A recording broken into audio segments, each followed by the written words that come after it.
Sup, Nerdmigos? I'm the Jive talking nerd John Norgrove, and this is Nerd Jive. So, first up, we have a little Brian Fuller v. CBS kind of news. So I got to read this fantastic article today on sci-fi.com, or the Sci-Fi Wire, which used to be Blaster. It's kind of bullshit. But, alright, so it was basically about the differences between what Brian Fuller originally wanted out of Star Trek Discovery and what CBS is currently giving us. And it was pretty eye-opening when you look at it. So Brian Fuller, who was the original showrunner for Star Trek Discovery, had a very different idea for this series. He originally proposed a much more anthology-stylized show that would have changed every season, right? And so his idea was that it was going to start with Star Trek Discovery, set in that 10 years before Kirk kind of era. And then it was going to jump to around the Star Trek original series, and then it was going to jump to about Next Generation, Voyager DS9, and then possibly jump into future endeavors of the Federation, and sort of ping-pong around. CBS essentially ended up letting him go because, and their whole thing was like, well, his obligation to American Gods, because he's the showrunner on American Gods currently, conflicted with our schedule. Even though it was obvious that CBS had some sort of issues with his ideas. The other idea that he lost was that he originally wanted to go for a much more allegorical, complex kind of storyline.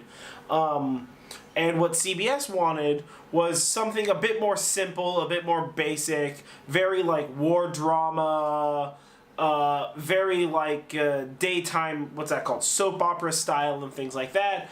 And that's inevitably what they ended up settling with, was this very basic like soap opera, wartime drama, sort of set in the Star Trek universe sort of show. And it's one of those. It's kind of, we'll see what happens. Either CBS will succeed or will fail. So there's a lot to sort of see where that goes. I don't know. I think Brian Fuller's idea was significantly better. I think it was significantly more intriguing. An anthology would have let us dip our waters in a lot of time zones, and if it stuck, then flesh out a full length Season 2 and 3 show for the Discovery, or for the TNG Arrowverse, or for one of the future shows or whatever, and see what happens. But, we'll see what happens. Here's hoping Discovery works out. Fuck CBS, but here's hoping it works out nonetheless. Alright, so next up is some interesting Pokemon Go Fest news. So, as you know, Pokemon Go Fest was about 3 weeks ago. So the Pokemon Go Fest was going on while we were recording the Japantown vlog. So if you haven't seen that, watch the Japantown vlog. I mean, I only briefly mentioned Pokemon Go and the things that are going on there. But watch that vlog, you'll be entertained.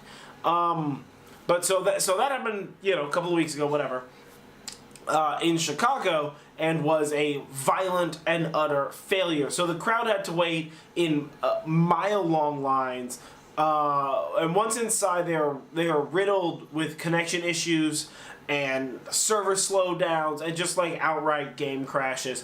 And this is mostly due to the fact that the network was unable to hold up. I mean, they talk a big talk, Verizon, AT&T, and T-Mobile, and all these fucking cunts, but those networks are just they're not ready for the kind of things that are currently happening and have the potential to happen here in the United States.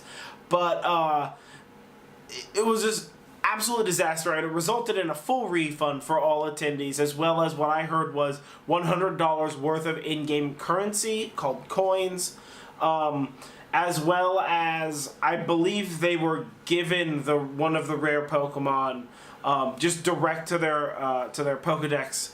As well, but I'm not 100% certain on that.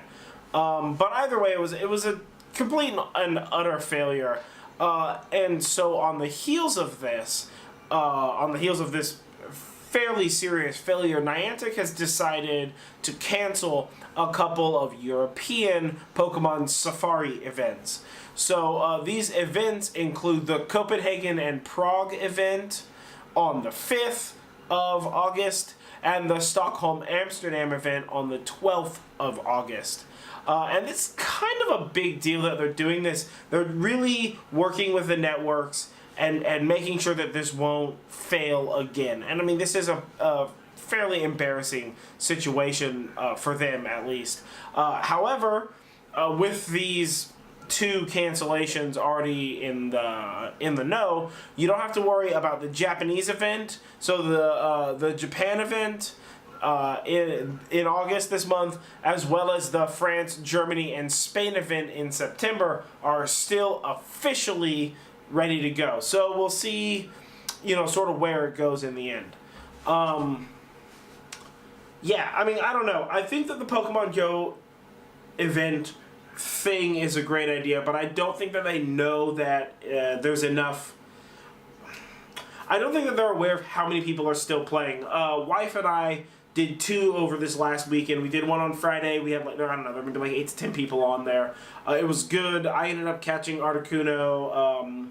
Wife and a friend were not able to, but then we went again on Sunday, and it was at an innocuous time, 1 o'clock, something like that, at this little hole in the wall park in the middle of the general suburbia area that we live in, and there had to have been 35 or 40 fucking people there, and you get in all walks of life, man. We go to some of these, and you see the young kids playing, but you also see the moms playing, or the grandparents playing, or I mean, we saw a guy in camo hat and jeans and stuff playing, and it's all walks, and so I don't know. I think that Niantic is underestimating the fan base, and I think that a combination of Niantic not understanding what they're doing and relying so heavily on the networks to be able to support this game. I mean, if assuming that their servers were an issue, which who knows, but if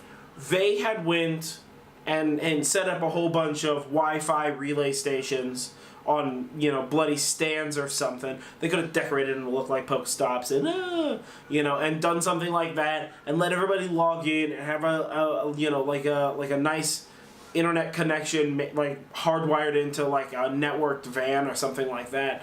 The event would have been fine. I mean, yeah, there's a million things that could have gone wrong, but the event would have theoretically went fine.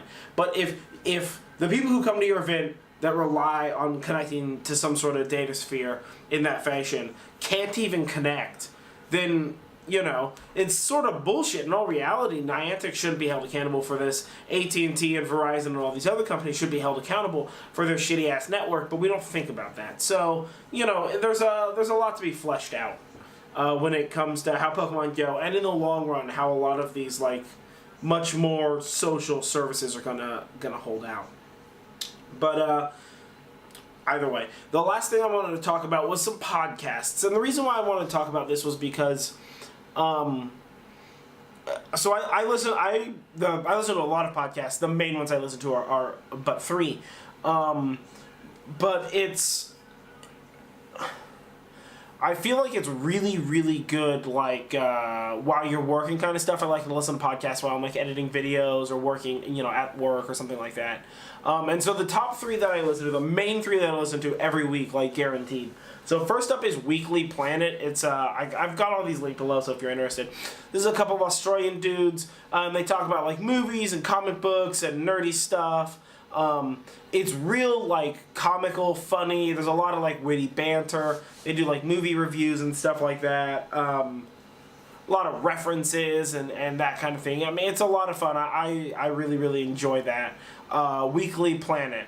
Solid podcast to listen to every week. So, the next one that I listen to, so number 2 that I listen to is the Joe Rogan Experience. So it's essentially just Joe Rogan interviewing a whole bunch of people, but they come from all different walks of life. I mean, you have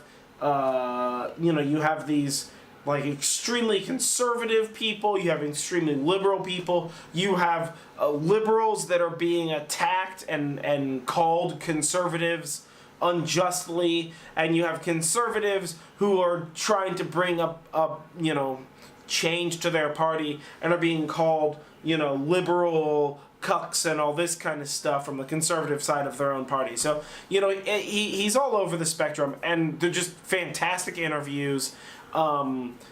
He's real centrist in the way that he does things, you know? Like, if somebody's being a piece of shit, he's gonna be like, oh, that guy's a piece of shit. But, you know, maybe he's not that bad or whatever. Like, he's very unbiased and sort of middle ground on that. And they're super informative, man. I mean, there have been some super interesting interviews from, like, and it's not just, like, Americans. He interviews Canadians and people overseas, and sometimes his interviews aren't in a studio. They're in, you know, somebody's hotel room at an event or something like that. So it's an absolutely awesome show. I thoroughly enjoy the Joe Rogan Experience. Recently, he has had some fantastic people on there.